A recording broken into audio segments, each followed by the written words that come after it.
este bloco está se formando. O nome dele é o Cardeal Erdo, né, da Hungria. É o que a gente também havia comentado, né? O Cardeal Erdo tem o perfil mais O de. Erdo vai ser o pessoal que gosta, o pessoal não, os cardeais que gostam do João Paulo II. O Cardeal Erdo é Europa Oriental, estilo João Paulo II. João Paulo II gostava muito dele. É aquelas pessoas que querem reeditar o pontificado do João Paulo II. Ele tem pesa muito a favor dele, que a gente não havia comentado na semana passada. Ele é cardeal há 20 anos, ele foi feito cardeal pelo João Paulo II ainda, muito novo, né? Desde então, ele é o arcebispo de Budapeste e falam que a diocese de Budapeste é muito bem administrada, não tem problema de denúncia, de abuso, de dinheiro, de vocações. E aí, nesse contexto em que Roma está precisando de um bom administrador e de um homem sóbrio, não, não muito midiático, digamos assim, o nome dele é um nome que une os conservadores, une um pouco esse pessoal da Europa Oriental, com saudade viveu a época do João Paulo II, a gente comentou isso semana passada, né? Muitos desses cardeais descobriram a vocação deles, né? Quando eles tinham 18, 20, 25 anos de idade, o Papa era João Paulo II. Então, muitos deles, eles guardam mesmo esse carinho, e se tem um nome lá que evoca João Paulo II, eles olham de fato com carinho. Então, Cardeal Erdol seria esse nome que uniria os conservadores, né? E aí parece que foi com ele aí que segundo esta matéria, né, que saiu agora, vamos ver as repercussões que ela vai dar amanhã, sobretudo, mas que estavam dizendo que, bom, ele que então, estaria negociando e o que ele colocou na mesa, na negociação com o Parolin, seria uma coisa, olha, para a gente o essencial aqui é afrouxar, de certa forma, a tradições custódias, transformar ela um pouco em letra morta, e a questão das bênçãos lá, não avançar nesse tema, também, já é letra morta um pouco, né, a questão das bênçãos, quer dizer, é uma norma do dicastério do Santo Ofício, né, para a doutrina da fé, que vale para o mundo inteiro, menos para a África, né? Então, a disciplina universal ex-África, né? São as inovações dos últimos anos aí na Cúria. Uma coisa que ainda se comenta é as felizes declarações do Cardeal Miller, né? Bem lembrado, Impressionantes, é uma coisa que nós, impressionante. católicos, temos que guardar para sempre, porque aquilo ali, olha, foi de uma preciosidade ímpar, não? Acho que já está claro que o Cardeal Miller está como o porta-voz deste lado conservador, né? Então, uma coisa assim, ó, talvez eu não tenha os votos, então não tem problema, deixa que eu falo, eu tomo a frente aqui do que precisa ser dito, sem perigo de isso trazer mais ou menos votos para mim, esse não é o interesse, né? E aí ele tem, é impressionante, todo dia é um reloginho, né? Todo dia lá pelas 10, 11 da manhã sai uma declaração do Cardeal Miller, e é uma melhor que a outra, né? Tem se posicionado muito bem. De fato, falando verdades, né? Só que fazia o tempo que não eram ditas, né? Pela hierarquia. Esse período interregnum, digamos assim, né? Entre os papas, é sempre muito bom. Os cardeais ficam bastante livres, né? Para para dizer o que pensam, às vezes se sentiam um pouco intimidados. E, e o cardeal Miller tem se posicionado muito bem, né? O que ele comentou? Ele comentou, acho que a grande frase dele foi: olha, precisamos de um papa ortodoxo, né? Um papa que ensine com clareza, enfim. Ele Ele tem. fala que a questão não é entre, eu acho que, liberal e progressista, conservador e progressista, mas entre heresia e a doutrina, enfim. Ah, verdade, é isso mesmo. Essa frase foi muito Exatamente, boa. aquilo que a luta na história, estou estendendo o raciocínio dele, que a Claro. luta na história não é entre direita e esquerda, mas ortodoxia e heresia. Mas ele falou uma coisa perigosa lá do Papa herético, né? Ele usou essa expressão, Papa herético, não podemos ter, não lembro mais agora os detalhes, mas então... Ele também falou, os católicos não estão obrigados a obedecer cegamente, se tiver contra os evangelhos e tal. Quer dizer, é uma orientação muito sábia do ponto dele, né? Que é algo que se sabe, mas quando é dito por um cardeal, né, que já foi prefeito do Santo Ofício, é diferente, né? bate mais forte, né? Vira até uma referência para ser dito em outros momentos, né? Você fala, e o que você acha um nome que está começando a aparecer é do Mário Gresh, cardeal Malta. Ele é de Malta, né? O cardeal Mário Gresh, ele era mais conservador em 2013, e aí ele foi ficando menos, né, com o tempo. E aí ele entrou para a ala ali o pessoal chama de sinodalistas, né? Defende muito esse processo do sínodo, né? Sínodo da sinodalidade, né? O pessoal brincava, né, que teve sínodo da família, tema, ordenação feminina e, ordenação de homens casados e casamento gay. Sínodo da família, temas, ordenação feminina, casamento gay, ordenação de homens casados e comunhão para divorciar. Sínodo da juventude, tema, ordenação feminina, sei o quê. Aí o da Amazônia, a mesma coisa. Aí para parar com isso, já fizeram o sínodo da sinodalidade, né? Que é para discutir exatamente esses pontos. E o Mário Gresh, ele se enturmou com esse pessoal cardeal rolerista, etc.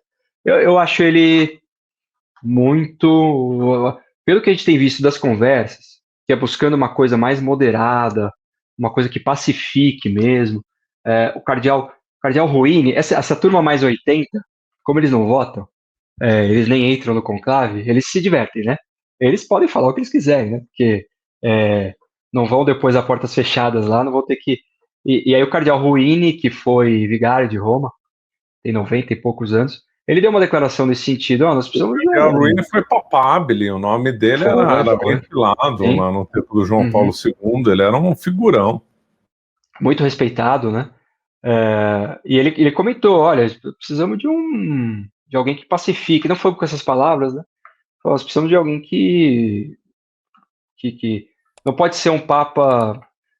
Eu tenho medo de dizer as palavras, não sei exatamente o que ele disse, mas é mais ou menos nessa linha, né? Olha, não precisamos de algo para mídia, né? Não precisamos de algo assim, uma imagem. Precisamos de alguém que administre a igreja aqui com tranquilidade, pacifique as alas todas, enfim. Né? Estão dizendo, né, que ele é o padrinho aí da candidatura do cardeal Erdo, né? Esses cardeais mais 80 exercem uma influência grande ali, né? E estão comentando que nesse conclave estão exercendo uma influência maior ainda. Né? Por quê? Porque os cardeais se conhecem, né? Tem muito cardeal novo, muito cardeal de todos os cantos do mundo, então eles estão chegando lá. E aí Dom Odilo falou bem até, ele falou, não acha que os cardeais são meninos influenciáveis. De fato, né, os cardeais ali, assim, para chegar a ser cardeal, pode ter uma escolha ou outra ali que nós questionemos, mas de modo geral, são bispos, arcebispos, né, homens com mestrado, doutorado, experiência pastoral, experiência diplomática. Não dá para dar, é um monte de gente perdida, caiu de paraquedas ali. Não é assim, Dom Odilo falou bem. Agora, de fato, são homens que. Os consistórios do Papa Francisco, ele só fez os consistórios de nomeação, para ratificar as canonizações, e os consistórios para criar cardeais. Mas aquela tradição de fazer consistórios sem assunto, só para juntar os cardeais e discutir os problemas da igreja, etc., ele não fez. Fez um ou outro. Né? Ele criou aquele conselhão dele lá de 8 cardeais. Ele primeiro criou com 8 e não tinha o cardeal Parolin. E aí pegou meio mal, né? Porque ele faz um conselho com os principais cardeais lá em 2014 e não coloca o secretário de Estado em 2014 e 15. Aí ele reformou o conselho e criou 9 vagas. E aí tinha o cardeal Parolin. Então foi uma situação meio estranha lá, isso lá atrás, há 10 anos atrás. O Papa Francisco reduziu muito essa linha de gestão dele a esse círculo pequeno de cardeais. Os cardeais não se conhecem. Então, eles chegando lá, claro, eles já tiveram 3, 4 dias de congregações, fora os dias antes dos funerais.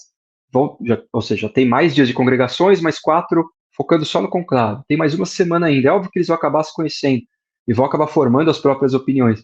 Agora, quem vai formar a opinião deles, né? Não são só eles próprios, mas esses cardeais mais antigos, né, mais velhos, que são referência ali, né? Que são esse pessoal. Então, o que está se dizendo, por exemplo, que na aula lá do sínodo, onde estão ocorrendo as congregações, sempre sai o número. Hoje estiveram presentes 150 cardeais, 160 cardeais. 115, 120 votantes. Ou seja, tem 20, 30 cardeais ali não votantes que estão indo lá, né, falar. É bem interessante. Isso, né, uma influência, são cardeais mais velhos, né, são mais respeitados, enfim. Eu tenho estão exercendo um papel relevante. Uma outra coisa interessante. Diga, manda. Aproveitando que você está falando, digamos, desses cardeais mais velhos, desse bloco conservador, que aparece que está mais capitaneado pelo Erno, o pessoal está pedindo muito para você comentar sobre o Sará e sobre aquele boato de que o Lacron tá, digamos, conspirando contra ele. Saiu nessa notícia de que o Macron teria abordado os cardeais francófonos, né, ou só os franceses ou os francófonos, para evitar, para diminuir um pouco a adesão ao cardeal Sarra. Olha, tem 2 pontos aí. Uma frase do nosso amigo professor Mello fala sempre, né? O inimigo nunca erra o alvo, né? O inimigo sempre sabe muito bem quem é o inimigo dele. Então seria bom sinal para nós que gostamos do cardeal Sarra, né? O fato de ter uma movimentação contra ele, sinal de que ele incomoda, né? Que é bom. Agora, por outro lado, a gente também comentou um pouco isso semana passada, planta um pouco essas notícias, né? Para fazer, o cardeal Macron falou para os cardeais franceses, então sobre o cardeal Sarra, então o cardeal Sarra é uma opção.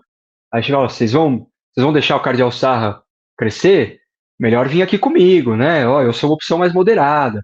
Então tem um pouco isso, né? Tem um pouco de ir jogando. Não sei, pode ser que seja verdade, provável que seja mesmo. O cardeal Sarra, o discurso dele de fato é bastante contrário ao que defende a agenda do Macron, de União Europeia, etc. Então, não me espanta que ele seja um papa que incomode um pouco esse pessoal. Agora, pode não ser também, né? Pode ser tem bastante isso, de ir plantando um pouco os nomes para que esse nome surja e apanhe, cresça, e apanhe, e aí ele perca a adesão, ou pode ser para desviar um pouco a atenção, para tentar criar um contraste para algum candidato que não seria ele por ele mesmo palatável, mas no contraste de outro ele fica mais votável, digamos assim. Então tem um pouco isso também. Você acaba de assistir um corte do Caravelas Podcast. Na tela está aparecendo o episódio completo e outro corte. Muito obrigado pela atenção.